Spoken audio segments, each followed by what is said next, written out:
Selamat siang penonton channel 7 TV dimanapun berada. Siang hari ini kita kedatangan salah satu narasumber di studio kita.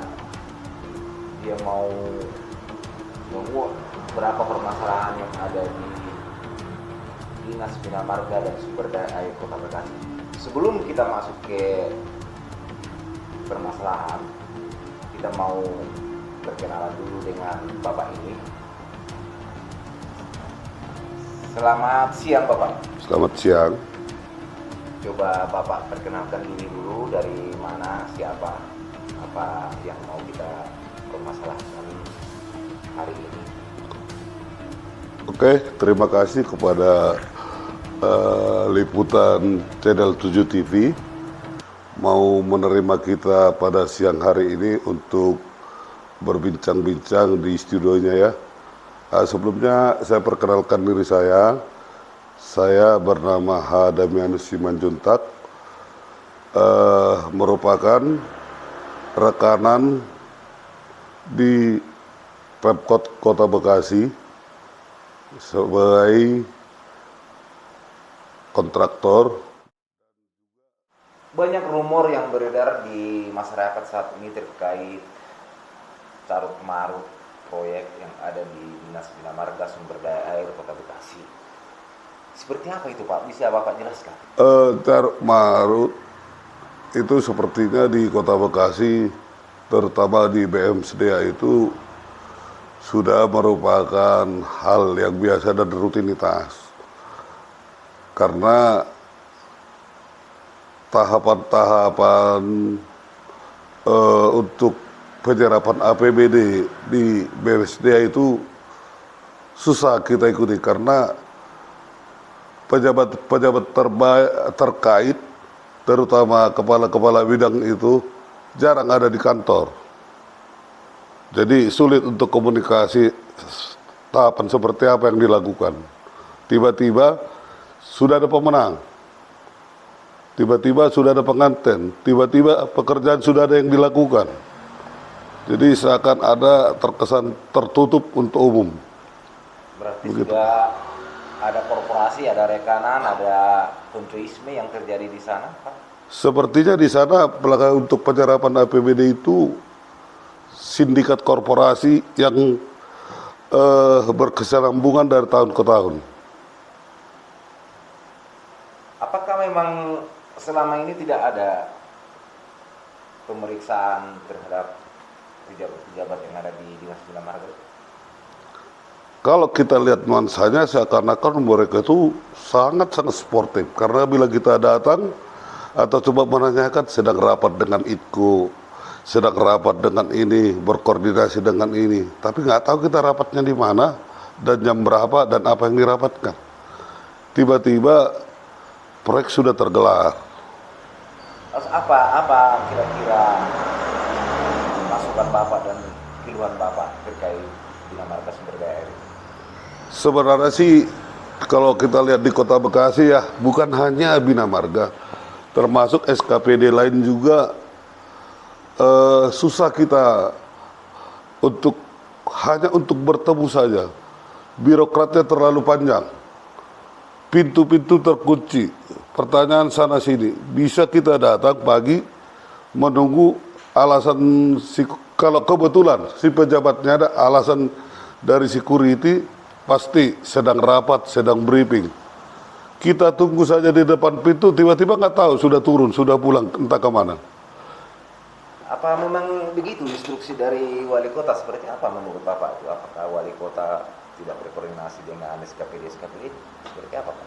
Kalau kita lihat dari tampakan penampilan Pak Triadianto sebagai wali kota, seakan-akan pekerjaannya itu semua sangat sportif, sangat disiplin. Apalagi melihat ada himbauan wali kota dalam posketnya atau dalam cuplikan YouTube-nya. Bahkan WFH pun disuruh bekerja. Tapi di hari biasa menemukan petugas saja kita kesulitan. Tapi kalau Jadi saya kira sangat bertentangan. Kasihan wali kotanya ngomong C, ternyata anak-anak buahnya, kabit-kabitnya Dewa itu sudah berada di jet. instruksi wali kota bagus lah ke bawahan. Tapi Kalau instruksi ya sangat bagus, tapi implementasi di lapangan untuk tingkat kehadiran aja kita bingung. Bobrok lah ya. Ya, kalau dibilang bobrok mungkin Bapak yang bisa menilai bagaimana absensinya, bagaimana ininya, tapi pekerjaan bisa terserap. Apa mereka punya kantor lain nggak tahu saya. Apa benar memang ada dualisme kepemimpinan di sumber daya air ini? Kayaknya katanya rumor yang beredar di masyarakat itu kabitnya, salah satu kabit itu paling berperan aktif. Seolah-olah kepala dinas tidak berfungsi begitu. Apakah benar itu Pak? Seperti apa itu? Kalau saya lihat sih, ini mungkin saya sebut saja kabit sekarang Bapak Sobrin ini ya. Saya pikir memang dia sepertinya melampaui kepala dinas kalau kewenangannya. Karena dari zaman dia mulai staf, kepala seksi sampai kabit, sekarang kabit Bina Marga itu saya kira perannya sangat penentu. Seakan-akan pencabutnya kontraktor itu dia, penyambung napas kontraktor itu Pak Sobrin. Namun sangat susah dihubungi. Kita coba berkantor juga sangat jarang ketemu. Entah siapa dukunnya Pak Sobrin ini kita kurang tahu. Bahkan sampai kepala dinas juga memberikan nomor dia untuk dihubungi, tidak bisa nyambung. Apa yang menyebabkan dia sehingga full power di sana? Ya, dia bisa full power mungkin, tapi kita juga nggak buta lah. Pasti mungkin ada backup di belakang dia. Dia dijadikan sebagai pion, bemper untuk menyelesaikan kondisi-kondisi di lapangan. Karena saya tahu betul sebenarnya Pak Sobri ini sangat penakut. Tapi ketika kita berbicara tentang sistem atau penyerapan APBD di Bina Marga, wow, powernya di dia. Sepertinya dia powernya. Kalau berseberangan dengan Sobri, jangan harap dapat kontrak di BSDA. Berarti Bapak yang mengatasnamakan aliansi dari beberapa kontraktor ya Pak ya? Secara pribadi sendiri, saya juga sangat mengalami kesusahan untuk bertemu dengan penyelenggara, ataupun apalagi sekarang ini kabit itu di Bina Marga juga merantau sebagai PPK ya, sangat sulit. Dan keluhan ini juga dari rekanan lain juga hal yang sama juga merasakannya. Tapi ngomong-ngomong Pak, di sini saya lihat ada pakaian Bapak bertuliskan Adianto Bobiho dari relawan sahabat Tri Relasi. Seperti apa? Apa ada hubungannya Pak, Bapak di sana berperan? Nah, kebetulan Bapak menanyakan ini, beberapa waktu lalu kan baru terjadi konstelasi politik pilkada di Kota Bekasi. Nah, salah satu kandidat adalah Tri Adianto dengan Bobiho yang puji Tuhan sekarang menjadi wali kota. Nah, relasi ini adalah relawan sahabat Tri. Saya di relasi sebagai penasihat sekaligus pemodal utama untuk seluruh kegiatan kampanye bakti sosial dalam konteks memenangkan Tri Adianto Bobiho yang sekarang menjadi wali kota. Berarti Bapak sekarang menyuarakan apa yang ada di dalam hati Bapak ya, supaya ada perbaikan di dalam Dinas Bina Marga Sumber Daya Kota Bekasi ya. Bukan alasan karena termasuk salah satu relasi ya, atau relawan ya, bukan ya? Ya, kita artinya begini, sangat kasihan melihat Pak Tri Adianto yang menjadi wali kota, berkoar-koar, bekerja maksimal untuk mencapai apa yang dikatakan dia pada misi dia menjadi Bekasi keren. Sementara orang-orang yang dipercaya, orang-orang yang dia tempatkan untuk mendukung programnya tidak punya reputasi yang baik, atau saya katakan reputasi buruk lah. Bagaimana saya tidak menyebut reputasi buruk, sebagai pelayan masyarakat mereka di tempat jarang. Kasihan Pak Trinya. seakan-akan masyarakat itu dianggap musuh. Terutama pelayan-pelayan jasa, penyerapan APBD, penyerapan ini, ujung-ujung nggak tahu kita. Terus apa harapan Bapak? Ya harapan saya, Baperjakat atau BKD harus inspektorat, harus sekali-sekali sidak juga absensinya. Jangan hanya terima, pinjer pagi sore selalu aktif, tapi orangnya tidak pernah ada. Atau mereka pakai tangan apa itu untuk apa pinjar absensinya itu, saya bingung itu. Padahal kalau kita lihat Tri, waduh kita harus disiplin, kita harus ini, kinerja harus bagus. Ya sangat bagus arahan dari Pak Tri. Tapi untuk jam kantor aja,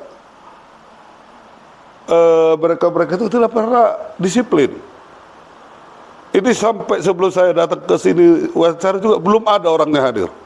Tadi yang ada di sana pejabat hanya kepala dinas Perkimtan. BMSDA kosong, yang kabarnya Pak ini kepala dinas masih sekolah di Bandung. Intinya mereka sebagai pelayan masyarakat harus standby untuk melayani masyarakat gitu ya?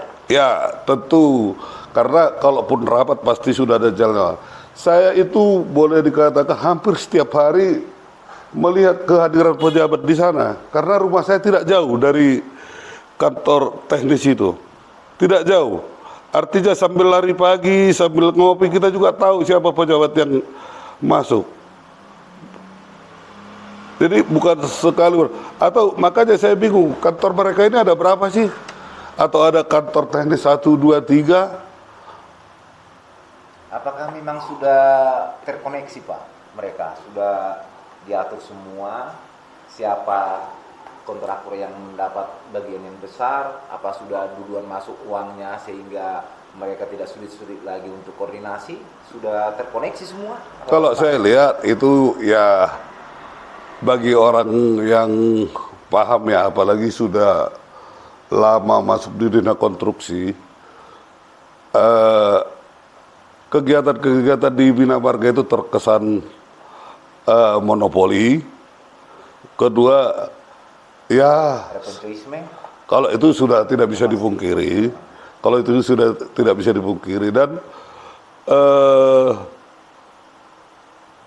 kalau dikatakan profesionalisme sih sangat-sangat jauh, tapi lebih ini daripada kedekatan dan faktor-faktor lain ya, seperti yang Bapak bilang tadi, konseisme itu juga pasti masih banyak embel-embel lah.